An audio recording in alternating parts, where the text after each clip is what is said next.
আসসালামু আলাইকুম। Lumpy skin disease প্রতিবারের মতো এবারও কিন্তু ব্যাপক হারে সারা বাংলাদেশে দেখা যাচ্ছে। বিশেষ করে বাছুরগুলো খুব বেশি এখানে আক্রান্ত হচ্ছে। আপনারা জানেন যে লাম্পি স্কিন ডিজিজে বিগত সালগুলোতে যেমন প্রকোপ আকার ধারণ করেছিল, যে বড় বড় গরু মারা যাচ্ছিল, এবার কিন্তু সেই জায়গাটা কমে আসছে। বাছুরের ক্ষেত্রে বেশি ব্যাপকতাটা দেখা যাচ্ছে। তো লাম্পি স্কিন ডিজিজের ক্ষেত্রে আমি আপনাদেরকে বলে রাখি যে সবসময় যে আপনারা টিকা দেন, টিকার প্রতি বেশি আমি ইনসিস্ট করি সবাইকে। আমরা সবাই ট্রিটমেন্টের প্রতি ঝুঁকি, ট্রিটমেন্ট না, আগে টিকার দিকেই আপনাকে যেতে হবে। তো টিকা দেওয়ার ক্ষেত্রেও অনেক সময় অনেকেই বলেন যে টিকা দিলাম, দেওয়ার পরেও লাম্পি স্কিন ডিজিজ হয়ে গেছে, তাহলে এটাকে আমি কি করব বা এটা কেন হলো। এরকমই একটা ঘটনা যে এটাকে আমরা আজ থেকে কয়দিন আগে দিছি, 4 দিন আগে টিকা দেওয়া হয়। এর খামারের পুরো গরুগুলোকে একসঙ্গে কিন্তু আমরা টিকা দিই।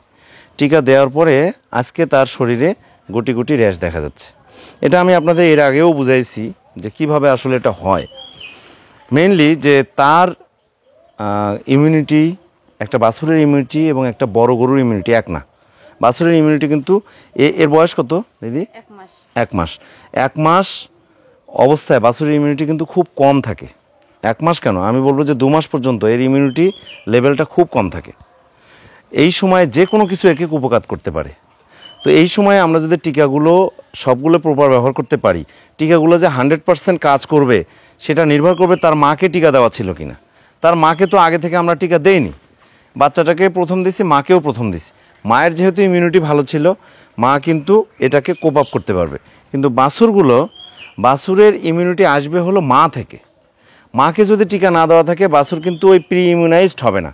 যার কারণে পরবর্তীতে যখন আমরা টিকা দিব, এই টিকা দিলেই যে সে সাথে সাথেই এর প্রতি রেজিস্ট্যান্স বা এই রোগটার প্রতি রেজিস্ট্যান্স হয়ে যাবে, রোগটার প্রতি ইমিউন হয়ে যাবে, এমনটা নয়।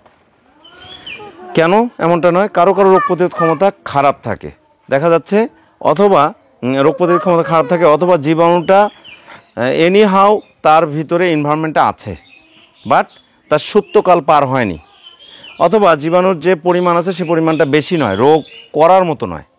এরকম অবস্থায় যদি আমরা টিকা দেই, টিকা দেওয়ার পর টিকাও কিন্তু ওই রোগের জীবাণু দিয়েই তৈরি। যেহেতু আমরা জীবাণু মেপে কিন্তু টিকা দেই না, এনভায়রনমেন্টের মধ্যে টিকা মানে রোগ ব্যাধি কিন্তু ছড়ায় আছে। এই এনভায়রনমেন্টের মধ্যে যে লাম্পি জীবাণুটা আছে, এই জীবাণুটা এখন সারা বাংলাদেশে ব্যাপক আকারে ছড়ায় পড়ছে। এখনই আমরা টিকা দিই। আজকে এই টিকাটা যদি আমরা 6 মাস আগে বলতাম যে টিকা দেন, কেউ নিত না।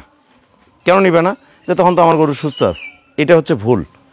লাম্পি রোগ হয়নি যখন, সেই সময় আপনাকে টিকা দিতে হবে, তাহলে তারা ইমিউন হবে, তাহলে খুব সুন্দরভাবে তার ইমিউনিটি তৈরি হবে এবং পরবর্তীতে রোগটা সে চারপাশে হলেও তার রোগ হবে না। কিন্তু এখন যেহেতু চারপাশেই হচ্ছে, তার মানে জীবাণুটা চারপাশে আসে। আমরা যখন এই ভ্যাকসিনটা দিচ্ছি, তখন যার রোগ প্রতিরোধ ক্ষমতা কম, যার ইমিউনাইজেশন কম, যার আগে থেকেই বডিতে এমনিতেই কম আছে, বিভিন্ন ধরনের রোগ প্রতিরোধ স্ট্যাটাসটা কম, তার ক্ষেত্রে দেখা যাবে যে এই রোগটা ফ্লারিশ হবে, তাড়াতাড়ি প্রকাশিত হবে। সেই ঘটনাটা আমরা এই বাছুরটার ক্ষেত্রে দেখতে পাই। তবে আমি আশা করি, যেহেতু ভ্যাকসিন দেওয়ার 4 দিন পর আজকে তার সিমটমটা প্রকাশ পেয়েছে, এইটা আমরা কন্ট্রোল করতে পারবো সহজেই। যেহেতু তার একটা মানে জীবাণুর যে পরিমাণটা এখন কিন্তু সারা বডিতে ব্যাপকভাবে এখন থাকবে তার। আমরা এখন যদি এটাকে নারিশ করতে পারি, তাহলে হয়তো এটা তাড়াতাড়ি কাভার করবে। এবং যেগুলো অ্যাডাল্ট আছে সেগুলো আর হয়তো 7টা দিন চলে গেলেই তারা ইমিউনাইজড হয়ে যাবে এবং তাদেরকে অন্যান্য যে গরু যেগুলো আছে তাদেরকে এই লাম্পি স্কিন ডিজিজ অ্যাটাক করতে পারবে না।